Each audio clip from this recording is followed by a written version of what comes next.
So today we are really going to talk about the role experience, memory, emotion, and identity play in post-traumatic stress and how we can unblock it. So on the day one, on Monday, we talked about identity, how we form the identity. And we will be recapping that a little bit today before we understand how this identity plays a major role in post-traumatic stress. And when we're talking about post-traumatic stress, we have to understand that trauma is the root cause of many emotions, whether be it anxiety, be it depression, be it jealousy, grief, any of those emotions, trauma is underlying. And trauma does not necessarily mean it has to be something very catastrophic. It is anything that triggers a memory that you didn't resolve is a trauma. All right. So without much delay, we'll dive into what we are going to cover today. We are going to cover the identity journey and how we discover the core patterns, and we'll also talk about the program details. All right.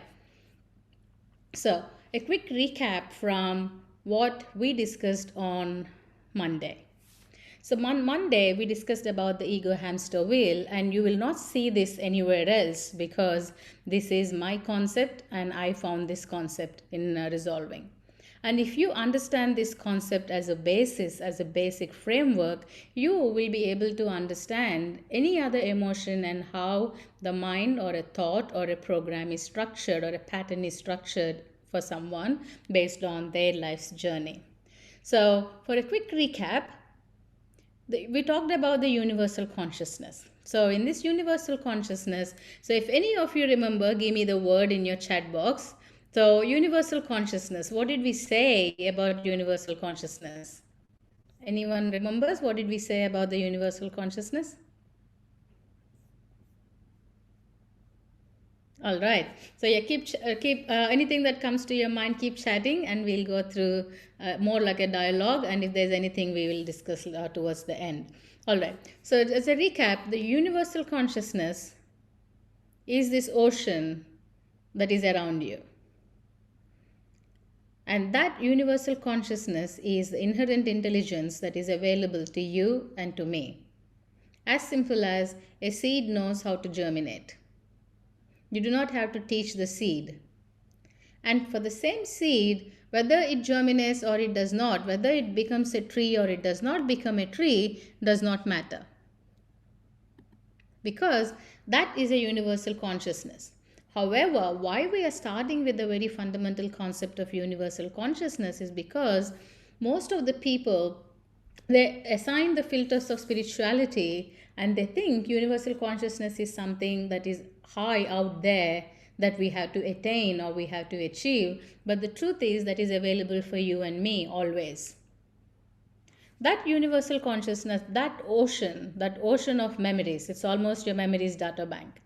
And from that ocean, what you're doing, the individual consciousness is nothing but taking a bottle of water from that ocean. So just because you're taking a bottle of water from the ocean, do you believe that the water will lose its element or character of being an ocean? We, you and I, we are that individual consciousness which is part of this universal consciousness. That means you and I have the same access to those memories which we are calling this universal consciousness. And those memories are not necessarily your memories. They are the memories that you and I are witnessing directly or indirectly, voluntarily or involuntarily. As I said again on the Monday workshop, it is about your great-grandfather witnessed something or heard something from someone so remotely distant from them, and that memory can be your memory today. Or you and I, we are not blood related. But still, this moment, when you're spending time with me and we are spending time together, this moment you're capturing quite many things around me, not only just me. That's a memory. You will be passing it on in many ways in your future. At some point, it is getting stored in your memory bank. So this individual consciousness, what we are talking about as we are stepping away from the universal consciousness, is here we are talking about the biomemory. The biomemory is the memory you are carrying with you.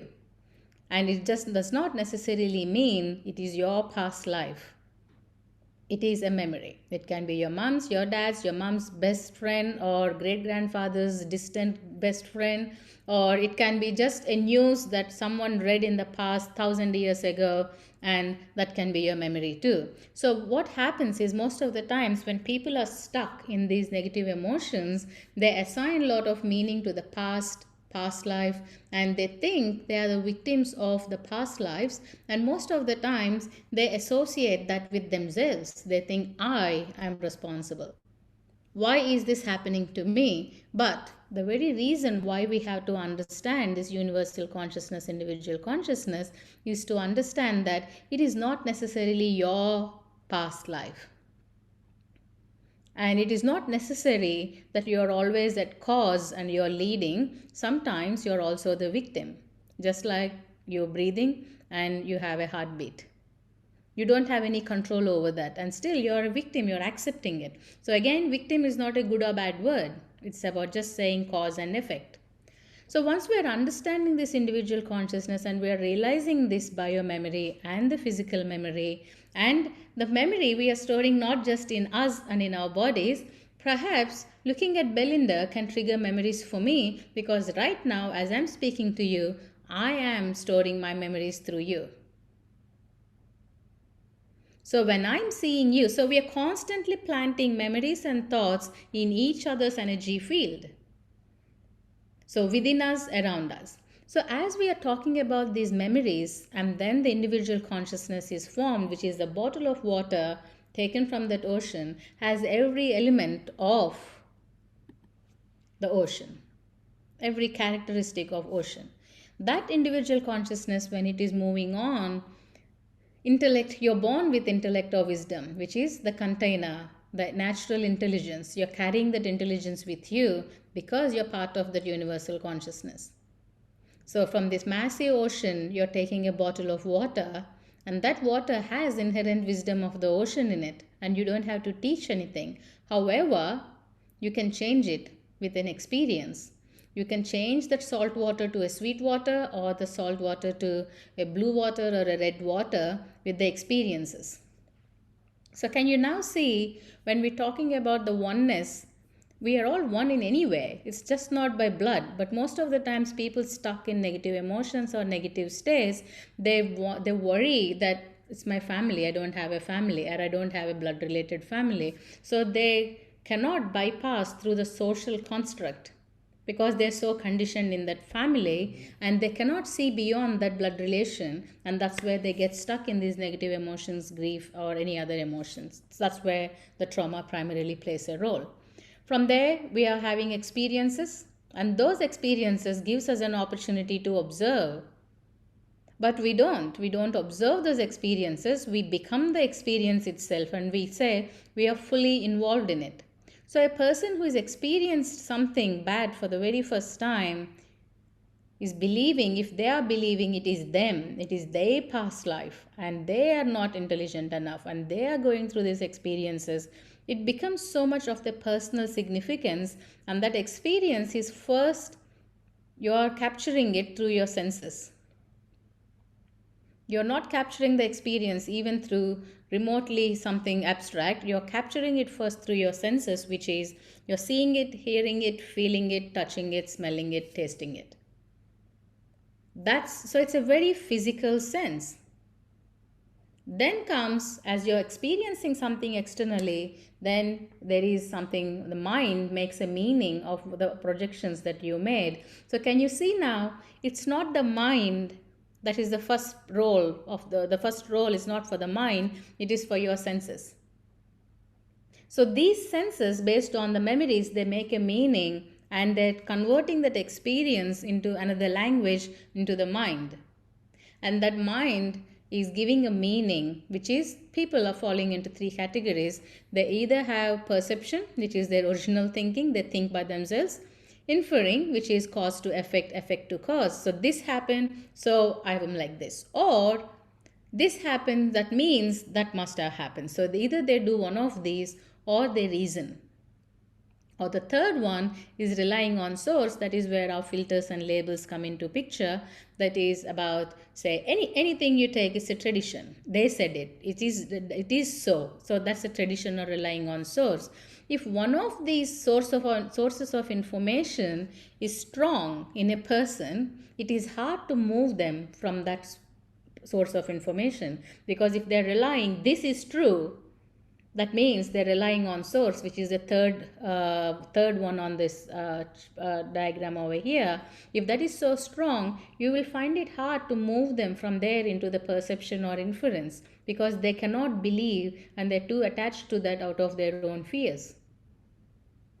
And can you now see how someone can form these strong identities based on these experiences, and they can make those meanings? Because when here we are talking more about a first time experience, but as experiences accumulate, this is how they start making the meanings, and that meanings they give knowledge and memory to you. So you're making an experience into your knowledge or memory.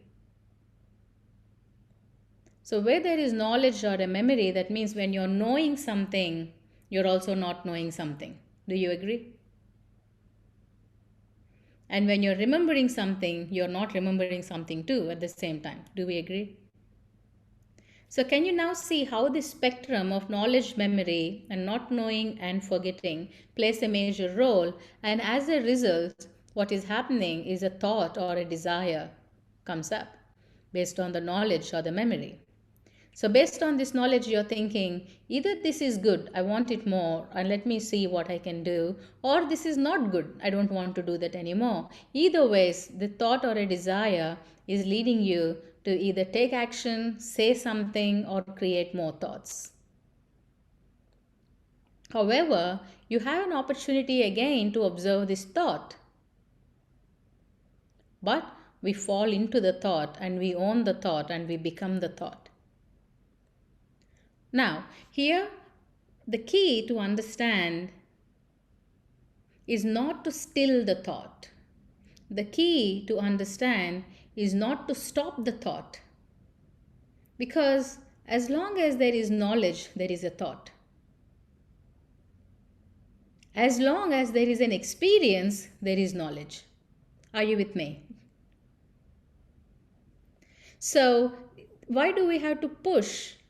Not to think, still the thoughts, stillness. Instead of pushing, can we step away and become the observers of this thought or observers of the desires and be away from it and still act, or you can say something or think further about it. But what happens is when you don't stay away from it and you fall into it, you become the thought and you decide to act on it and you get a result, and that result becomes your identity. That ego is nothing but your identity. So if something negative has happened in your experience, and if you didn't feel good about it, and you made a meaning out of it, and that stays in your knowledge, and those thoughts keep repeating, and those thoughts make you to think or say or do something, and that becomes your identity, and that plays the role. So that identity will add more to your wisdom, and you keep continuing this circle. So more experiences you have, the more meaning you make, and the more knowledge you accumulate, and the more you decide to act. So can you see now, as a coach or someone you're working with your students, or as a therapist or a healer, it's important not to push anything or not to distract yourself from anything. Instead, to observe what is happening. And unless you work on these levels, you will not be able to make the change that we desire to make. Because if you're working here, action, word, and a thought, what are you thinking now? What do you want to do now? Why are you saying that now? So we are focusing more on language, we are focusing more on goals and motivation and mindset. But if you're working on this zone, can you see now it is the end of the result? But it begins here. And it begins here. At the individual consciousness, it begins at experiences. It begins with how you're making meaning out of it. So this is generating your identity. and layers are being added with that knowledge. And when we say again the experience here, experience does not necessarily mean it is your experience. It is an experience in any way that it is received by you, either by watching or by listening or by seeing or by even by dreaming, or even focusing on intuition and making that intuition a reality is your experience. So anything, any stimulation is an experience. And we are constantly meaning making machines, and we are creating knowledge, memory, ignorance, and forgetfulness. All right. So before we dig into the next aspect of this, any questions on this recap from the first session? If there is any, please leave in the chat box.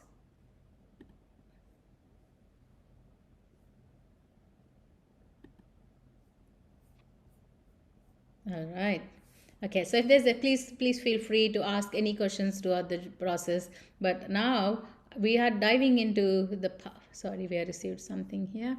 Where does imagination come into? Yeah, imagination is also your experience. And imagination, you cannot imagine anything without your knowledge. So the thought is a direct result of your knowledge, and the thought is your imagination. So, and this is not necessarily just with you. It can be any memory bank that you're carrying with you. So imagination is a thought stemming from a knowledge. So if you have knowledge, that's where everything is coming from. Even is your intuition is stemming from knowledge. So as long as there is knowledge, as long as we are accumulating more and more and more knowledge, we are creating so many dimensions that we forget. All right, there's another one here. I like the concept of being. Is that about being present and having patience? All right, Craig, you already talked about, so I think that's you, that's who you are. So I think you value being present and having patience. So because you're valuing that, you are defining being as being present and having patience. But the truth is, again, I question this in the abstract frameworks in the program, where we are constantly living in the past, present, and future. So can you ever be present? So again, we are trying and pushing ourselves to live in the now, to be present. But the truth is, as you're talking to me, as much as you're engrossed in this conversation, you're thinking about what happened in the past, what happened over there, while you're listening to me in the present, and you're making steps for the future. So can you see right now, you're living in these three dimensions right now? Are you with me, Craig, as I'm saying this? So, but we're taking again, where are we taking that information from? We are relying on the source, and we are just reading somewhere, and we are saying being in the present, live in the now. But why do we have to push? Because what happens if we just observe and be?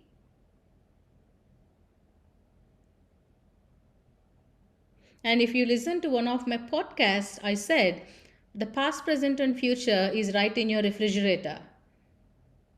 If you open your refrigerator, you know there is food that you bought last week, for which out of which you have to finish some things today. And you know, you stand there and you're thinking, okay, this is getting over, I have to buy something for the next week. And you're also planning for today. So it is happening right in front of you, and you're living in all these three dimensions simultaneously, past, present, and future. For that, you don't need to live in matrix. Right now, your thought, you are living in a matrix. Are you with me when I'm saying this? How you're living in past, present, and future. So by this conversation, if you as a coach or a therapist or a healer, if you can release that control to be present, or if you can release that control over future, that what it is going to be, or if you can release that past as thinking that the past is creating the future. It's not really, isn't it? Because every moment we are creating a past, present, and future. And a thought today is creating a tomorrow. Can you ever think that there will be no tomorrow with 9 billion people in the world? So your thought is creating the next moment.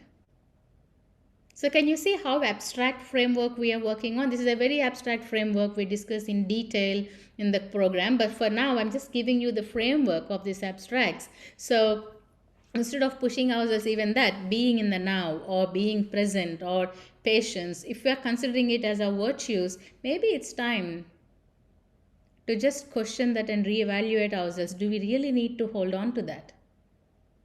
Is it my past conditioning that I'm playing over here? All right. Any more questions? If no, then we'll move into that next one. All right, Craig, have I answered your question? Belinda, have I answered yours? All right. Thank you. Now, the emotion and the identity. So here we talked about how, as much as we are spiritualizing this universal consciousness, very logically, it is an intelligence available to you and me. And with that intelligence available to you and me, we are working around this ego hamster wheel. However, people who are affected or afflicted or who've seen catastrophes or who has been through traumatic experiences, what happens is these are all the pitfalls they can fall into. And instead of living in this moment, doing, saying, thinking something, they can totally distract themselves throughout this process, and they can start focusing on just this alone because they think that is something there that is going to give them relief. And what is happening is because of that, they fail to process what is happening here in the now, and they can get stuck. Also, any of these boxes that you're seeing here is a possible pitfall where they can get stuck. Now, from here, we understood how the ego is formed. So, I don't know anything, I'm just a bottle of water. And then, with intellect and wisdom, you changed me into a sweet water. I experienced something and I meant something. And now I'm realizing I am chicken stock. So, I'm creating an identity from ocean water to chicken stock. So, are you chicken stock or are you ocean? Can you see now how your ego is totally transformed? So, are you part of universal consciousness or are you not part of universal consciousness now? All right. So, with that, we are now moving into emotion and identity. So, now can you see that experiences we talked about where you had an opportunity to observe? You made a meaning with your six senses. We place high emphasis on intuition, or we place high emphasis on the sixth sense, but the sixth sense is your mind. That sixth sense plus the five senses, through that you're making a meaning, and here we are introducing a new concept called feelings. So a feeling is a pure emotion which has no predecessor, which has no memory. So that's the first time you're experiencing something, you're making a meaning, and you can only have three types of feelings, isn't it? Good feeling, bad feeling, or neutral feeling. Can you have any more than that? Do you have any name for that feeling? Good, bad, neutral. That's all, right? And that good, bad, and neutral feelings, at that point of time, you're not even knowing the name. Whether it is anger or hurt or disgust or sadness, you're not even knowing the name. You're only experiencing the feeling for the first time. So think you're seeing something for the first time. You feel good about it, you feel bad about it, or you're very neutral, it doesn't matter to me. So for the first time when you're experiencing something and making a meaning, you're relying on your feelings. However, a person who is afflicted with trauma, what is the first thing that they will disconnect with? Feelings and emotions.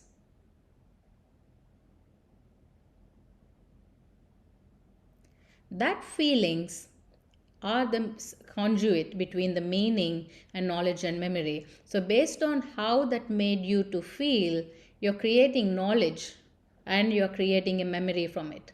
Are you with me here when I was talking about this conduit? That knowledge or memory, as well as at the same time ignorance and forgetting, is leading to more thoughts, more desires, and from there you're choosing to act. Doing nothing is also an act. So action, thought, word, and that gives you some result, and that result, if that result is giving you a feeling that you're already experienced once. You're naming it now as an emotion. So can you now see your emotion is nothing but a subconscious feeling. So a memory of the feeling, if it is repeated again and again, is your emotion. So can you now see emotion is a memory? When that emotion is a memory, what is it again? People who experience something traumatic or something negative or a bad relationship or something that happened in their childhood, what is the first thing they will avoid? Emotion. Because that's not making them to feel good. And why people into addictions, why do they do that again and again? Because that is giving them the feel good. So can you see now your mind has no labels and structures apart from am I feeling good, am I feeling bad, am I feeling neutral? That's all. Everything else is our labels to that. All right. So from that subconscious feeling, so most of the times when we are working, we are saying accept the emotion, embrace the emotion, and live with the emotion. Emotion means you're alive. But the truth is, people who are feeling not good enough or not worthy or traumatic or anxiety or depressed, when they are having emotions, please don't empower them to accept and embrace that emotion, but instead ask them to understand that emotion. Befriend that emotion and understand what is that memory that emotion is giving it to them that they're feeling that way. So most of the times we camouflage that emotion. So as men, we try to disconnect totally from those emotions because emotions are considered weak, and what you're doing, you're denying a memory. And as women, we say we are feminine, we are emotional. But again, we will talk about genders in the program. So there is no women and men in the entire picture. So it's purely an emotion is a memory, a repeated memory becomes an emotion. So when you're feeling emotional, instead of falling into the trap, if you can ask, where is this stemming from? You will be able to help. And once you understand that, and if you understand the structure, you will be able to help someone very easily because you can identify that straight away in the language. So instead, if you're focusing on modalities or techniques or skill sets, if you're focusing on them and if you're engrossed in that, you're missing the big picture.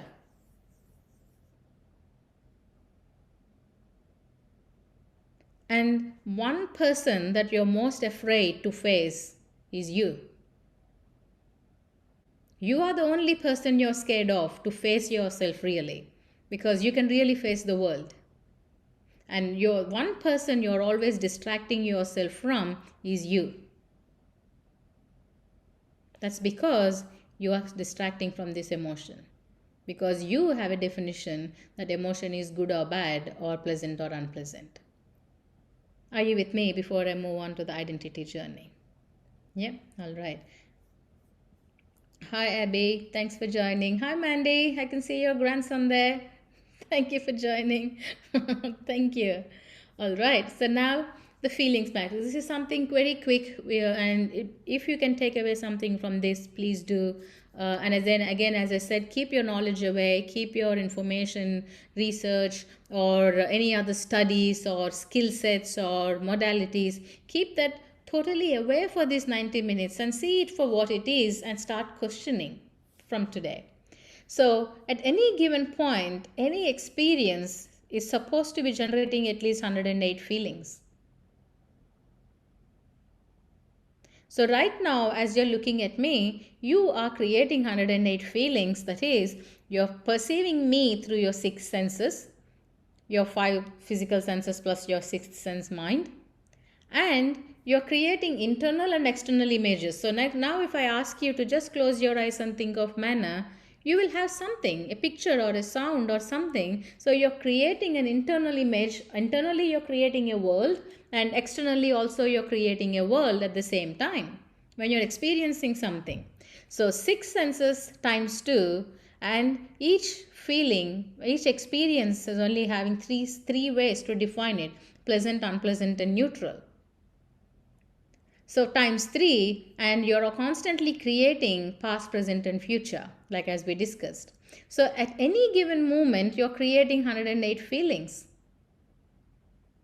So if you are having 10,000 experiences in a day, you may be thinking, no, I'm not having any experience, so many experiences, but the very fact you're driving on the road, you don't know consciously what experiences you're taking in. As you're talking to me, you don't know what are all the things that you're connecting in your mind from past, present, and future.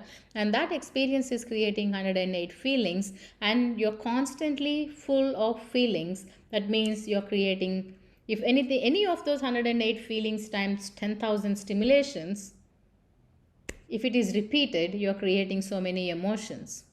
So, can you now see why? And again, to connect the dots, this 108 plays a major role in ancient wisdom, Christian beads, Indian beads, steps, temples, everywhere, because this 108 is connected very much to that ancient wisdom where you're constantly working on your 108 feelings at any given point of time. So, having said that, now can you see the role that we are playing as parents, as coaches, as therapists, as healers? What we do, what we say, who we are, said and unsaid, spoken and unspoken, we are creating memories for the other person. Can you now see how important it is for you to really be?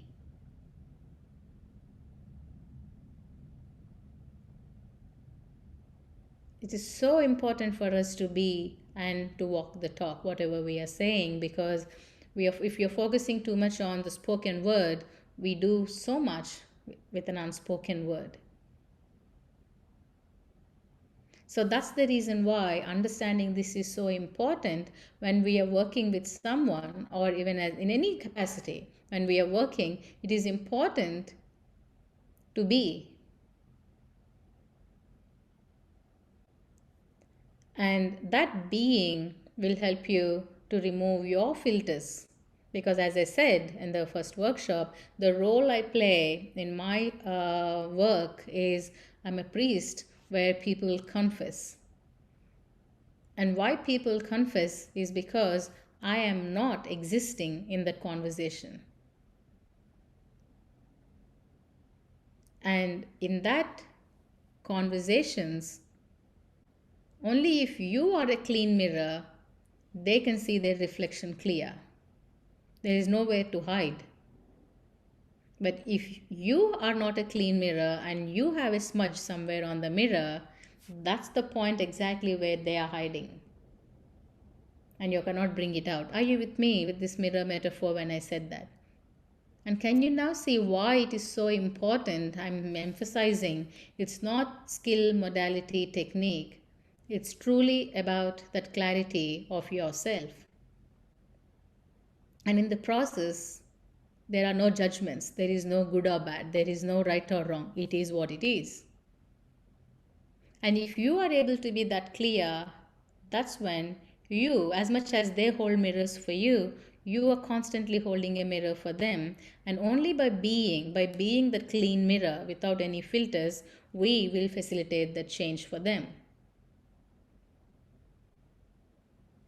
So, from there, now let us dive into what is this identity journey all about. What is this identity journey? Again, you will not see this anywhere because we are so engrossed in many other areas with values, with environments, with behaviors. But the key is it's your identity that drives your values.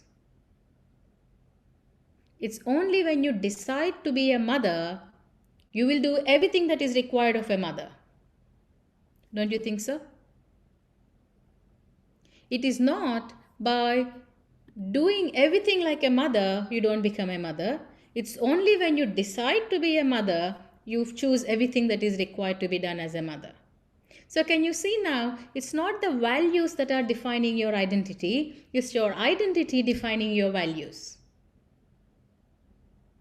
So we are again relying on the source, and we are taking Maslow's hierarchy and we are thinking these are the elements of values. We are focusing on spiral dynamics and we are thinking those values are defining the identities. But the truth is you have to work fundamentally on this identity. Like, what is my identities? Like the ocean water became a chicken stock. So, what is your identity? That identity determines the values. Where are you sitting? If you're a chicken stock, you may be in my pantry. If you're in ocean water, you may be in a bottle. And if I convert you into a holy water, you will be somewhere else. So, can you see now how the identity is shaping everything else? Now, you and I, when we are working with someone, if you are saying, you know what, I don't want to go so deep, I'll just rather work on the surface, you're making a change over here where we are constantly teaching them resilience and mindfulness, but actually we are forgetting that the change has to happen somewhere here. So we should work together in terms of, if that is your space, it is also important to create space to work at the deeper level. At that deeper level, we are talking about is this identity. That identity journey here is, and again, this itself is about 8 hours workshop on just this identity journey. That's what we spend in the program. This identity journey. So here, as an example, now place yourself over here. You are the person, you are the child, and we have a baby there. And that baby is all about me. Me, because they are hungry, they need food, they matters about me, and me as a baby. That me is getting introduced to the family, and literally, if you realize, we are just like ducks, isn't it? Ducklings. We open our eyes, and whoever says this is your mother, we go with them and we trust and we bond with them. But we give more meaning than that. So that me is introduced to the family, and the identity becomes me and my family. And from that me and my family, everything they do is connected to that me and family. That's the values that they form around that. What is good for me? What is good for my family? What makes them happy? What does not make them happy? That's all becomes their values. From that me and family, we evolve to get society into the picture. So it's me, society, and that's where you will push the family away, where kids start to ask, what do you know? Or they don't want to share their things with you, because society will come into the picture, and that's where that identity forms. Me, society, and then the family. So their values will revolve around these: me, society, and family. How do I look? How am I? Who am I? How is my society, my friends, and my family, is it supporting me or not? From that identity, the next level is about society. So society becomes the front role, because you're so connected to the society here. Now your give back to society kicks in. And that's where we follow the templates, saying if some people decide to be single, some people decide to get married and have families, some people have different preferences, and society will play a role there. And some people, to fit into the society, can be good and bad. Some become achievers, some get into addiction, or some try to renunciate everything. So society drives them, and that's where family and friends plays a major role, and me comes last. And most of the times, here is the space where most of us, men and women, we ask, what about me? Because you spent enough time in this level here in your identity journey. Then comes the me again. So me, now I want to take care of myself. I've given enough. I thought enough of society. I thought enough of family. Now me. And that's where the transition happens. And as they focus on that me, they move from me, and then they pick and choose the people whom they want to associate with, family and friends, and they create a community. Society becomes community, and then me, community. Then that becomes we, I, and they lose that relevance. That's the identity journey. So now, in this identity journey, as we are moving between this to the me and family, to society and family, anywhere in this transition you can be stuck. And for that, you don't have to be in midlife, or you don't have to be in 70s or 60s or 80s. Even if 17-year-old can feel that stuck state, and that's where depression and anxiety or anything, grief kicks in, because as they're transitioning from one identity to the other. But if you have the filters that I know much more than that. I have experienced enough, and you didn't experience anything. If you have those filters, you will not be able to help a teenager who is finding this transition between me family, and in the process of pushing the family away and bringing in society there, the ups and downs of the new introductions when they cannot cope with it. That's where the stuck states are very high. Are you with me when I said these stuck states and these transitions? Are you? Yeah. So now, the other day, I had to transfer a huge amount of money to outside vendor. And it's a big money that I never transferred so far. So I was very careful with the bank account details to the last digit, checked it 3 times. And I thought, oh my God, this is all my hard earned money. And I'm giving this huge money into this vendor's hands. And I gave that money and I finally got that sorted out. And I thought, oh, I spent all this money, big money, right? And then next day, I went to visit a friend at their place, and my friend's son, he's transferring just like $1,000 from one account to the other. And I was like, oh, $1,000. I did it long ago, $1,000. And then he gave me his mobile phone and he said, can you please check if the bank digits are all right? This is my hard earned money. Is my fear anything different from his fear? Is it because I transferred a big amount because of all my experiences? Am I in any way different from that child who is thinking about just $1,000? Nothing.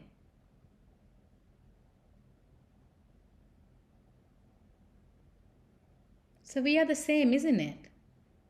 Whether we are spending hundreds of $1,000s or $1,000, the fear we experienced in that moment, checking the bank account and getting the details, it's the same.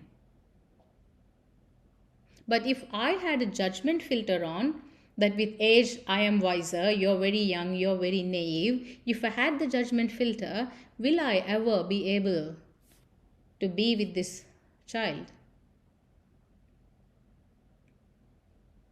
Or if I play the game of respect, that you have to respect me, or any of those filters, if I have in my identity, will I be able to have a relationship? So can you see now how we have to crumble our judgment filters and our bias and our emotions? And if somebody is stuck in, and again, there is no good or bad about it, because someone can spend their entire time in me and family and they can live an absolutely happy life and they will be happy with it, absolutely selfless, me and family. There's nothing wrong with it. But what if I am a person who is valuing that there is no difference between me and community, it is we, that universal consciousness? Can you see now how I'm creating a barrier? So it is important in this identity journey to understand that this is the identity journey and it is not linear. It is not linear like a spiral dynamics or not linear like a Maslow's hierarchy, because people, almost like that music thing on radio programs and all, we see that, I don't know, get the name straight away. So the things that we keep changing for the tunes and frequencies. So many things can be moving simultaneously, and any person can be simultaneously operating from me, society, family, me, family and friends, community, me, community. Maybe they're playing 3 identities at the same time. Or they may be playing multiple identities at the same time and then also an element of no me at all. But if we are seeing the evolution or growth in a linear phase, we will not be able to understand the emotions and the experiences that they are going through because we put our filters on it. And as coaches or therapists, when we are working with someone, it's as simple as a client. I'll give you 2 examples here. I had a client who said that he abused children. If I had the filters of right and wrong, will I be able to work with this person? And there's another client who said, you know what, I can't even drive 10 meters away from my house in a car if someone else is driving. They get panic attacks. Can I ever help that person if I have a judgment about how anyone can drive a car? So can you see now how, and that does not mean that person is only not able to drive a car. Maybe they are in this no I and no you, maybe the we stage. But in this aspect, specific aspect, they are on a different value level. So can you see now how this identity journey is by understanding you are crossing the barriers of your own bias. And now when someone is standing for a cause, someone is saying it's about culture or it's about diversity or it's about inclusivity, you can now clearly see which of these identity levels they are operating from, can't you? And once you understand that, that is their growth, that is their journey. There is no absolute truth to anything, isn't it? But most of the times what happens is people get stuck in one of these levels and they think there is nothing beyond that. And they feel stuck. But the possibilities are you can move between one identity level to the other linear, one after the other, one after the other, or you can jump and skip and you can evolve in your journey, or you can live in that one identity level forever. And I've seen enough and more people who are very happily working with me, society and family. They take care of themselves. They have a small network of friends and society, their family, and they're quite happy in it. And I was attending one of the speaking, speaking event about 2 months ago. And one of the ladies there, who is about 75, 80, she came and she said, last month was my birthday. And the story is about, the topic is about, talk about your favorite thing that happened. And then the story, she said, there's so many speakers, everybody spoke about so many things. And this lady, she said, last month I celebrated my birthday and my son gifted me a handkerchief. And that made her life very meaningful. So who are we to define or make a meaning for someone? And if we have filters of achievement, independence, or success, can we ever appreciate the happiness of that lady? So the reason for this identity journey is more about understanding that there is no stuck state, though it looks, because of this, between two cliffs you're jumping, and when you look down you're thinking there is nothing, but it's about looking forward, isn't it? And that's this identity journey. And these stuck states can happen anywhere, be it father and mother who spent 18 years with the kids, or it's a teenager who is moving from school to college, or a child moving from kindergarten to the school. They can feel stuck. And these emotions happen. So it's important to really understand this identity journey and understand, and after this identity journey, how this leads to values and what do you value. And this identity journey is the key for your manifestation too, because we all are manifestors. You who are here today, you created you today, didn't you? You created this person who is sitting here today. You are not this person few years ago, a few months ago. So everything around you, you created. We are the manifestors. So this identity is the key to understand that you and I are the manifestors, and what comes in between are the smudges on the mirrors. But just by understanding this identity journey, you will be able to now identify and discover core patterns. So this morning I met someone for the very first time, and I really took 1 hour 7 minutes for the session. For the very first time I'm meeting them, and you can hit these core patterns in less than 7 minutes. Once you understand someone, it only really takes 7 minutes to understand someone. But the delay that people take spending 20 years, 30 years, 40 years, or 10 years in any of these psychology or psychotherapies is the delay it takes to understand yourself, not the client. Because unless you understand yourself, you cannot figure that out in the other person, because you cannot see what you don't know.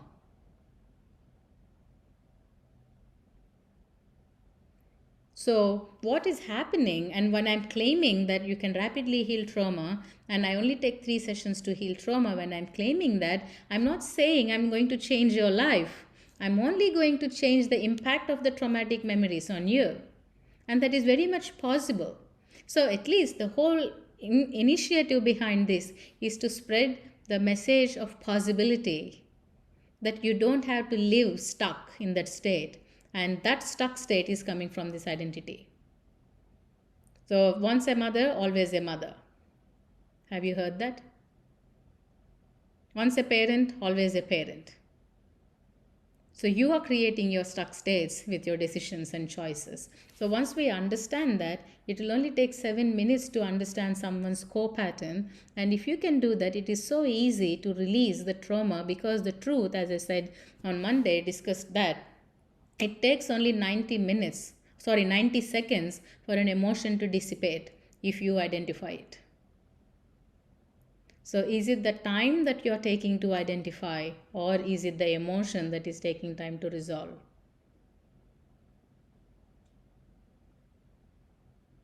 All right. And we'll also talk a lot about abstract frameworks and memories, because none of your memories are true, because you're constantly overlapping your current you over the past for various reasons. All right, so that's the identity journey. So, and we can go into details and we can talk a lot about it. And the whole idea of this conversation is twofold. One, we are intellectualizing. If you're going very high level, thinking about that universal consciousness, individual consciousness, and that's where you want to be, but distracting from the details, this is the idea is to give a glimpse of the structure of the thought and the mind and the being. So that's where the framework 27 dimensions of being I talk about is how you became who you are, how you're manifesting your past, and how you can unbecome. And the second one is to spread the message of possibility, that it is possible to resolve the trauma very quick. So whether it is anxiety, depression, jealousy, grief, or possessiveness, or fear, is stemming from the trauma and the stronghold over past, present, or future. So we can really together resolve this. And the whole idea of this EMPR practitioner and me finding this is because there is a genuine need. There's so many people who ask me, is there someone you can refer me to? And I don't have. So we are creating that. And thank you everyone for coming in and joining us today. And I think, as I said again, this is going to be us growing together. And the idea, overall idea, is if we can meet the need together as EMPR practitioners, and again, this is your calling. This cannot be pushed, or there is no commercialities about it. Because if this is your calling, you will naturally be drawn to it, and that's where we move forward. And the whole idea is not to create 200, 300 practitioners, because at this point of time, without any hesitation, hand on my heart, I can say on a daily basis, at least 10 to 15 people respond requesting for help with trauma. That's the level at this point what we are doing. And the key is really we are running short of them, because they tried psychotherapies, they tried psychologists, they tried for years and years, and then they are saying, I need help with my trauma, medication is not working, we need something. And this is working. And this is totally a new way of looking at it, because this is not a modality or a technique. As I said, this is about focusing on us being, walking the talk and being the clean mirror. So thank you again. Take care, and look forward to see you in some form or shape in some other platform. Thank you.